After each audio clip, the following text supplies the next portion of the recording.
to, make sure that you take care of, that the end user takes care of on a regular basis. Checking the capping stations, make sure the capping stations stay nice and clean so that when they do perform their function, they create a nice solid seal. If your capping stations aren't sealing properly, then your print heads are probably drying out, and then you're going to have some issues. Then quote, your ink is clogging your print heads. I mean, that's kind of how the end result gets to us. And it's just because, it sat over a weekend and the capping station wasn't, sealing properly, or even it sat overnight, or it's just kind of a buildup over time. So just simple things like that. Make sure that the capping station stays clean. Just maintenance. Whenever we do a conversion on a super wide machine, and we have a lot of our, we know that Antiprima does it too, when they go out in the field, they'll take some wipes. They'll just, leave the wipes with the customer, just kind of encourage that positive, maintenance side of things. Here, use some wipes and some gloves, and then they're hopefully on their way.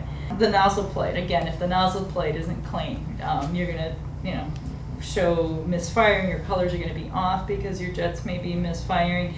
These print heads in the Roland really aren't sort of recoverable like we do, let's say, with a Spectra print head, or even to some degree with the Czar print head. So maintenance on the print heads is really critical. They're pretty much considered quote unquote disposable print heads, although to an end user customer paying, their print heads going for these days, like 700, 900. Yeah, they might not think that's disposable, but in the world of print heads, yeah, that's disposable. We can't recover those. We have a print head cleaning service.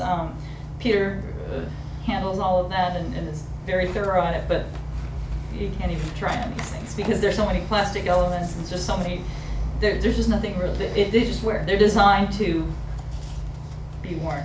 We have learned this lesson the very expensive way on super wide machines, but you only learn it once, that you run a test print, nozzle test and test image before you move anything.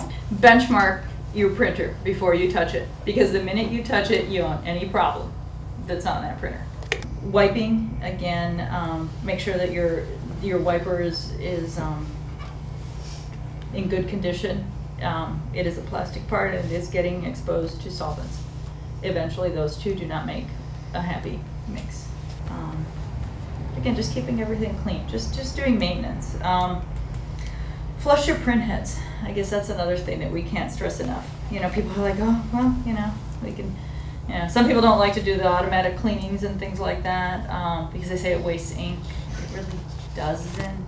Changing print heads and aligning print heads, that's something that's a little bit more advanced, but not something that necessarily they're doing on a daily basis or on a regular basis. Hopefully they're not having to do that.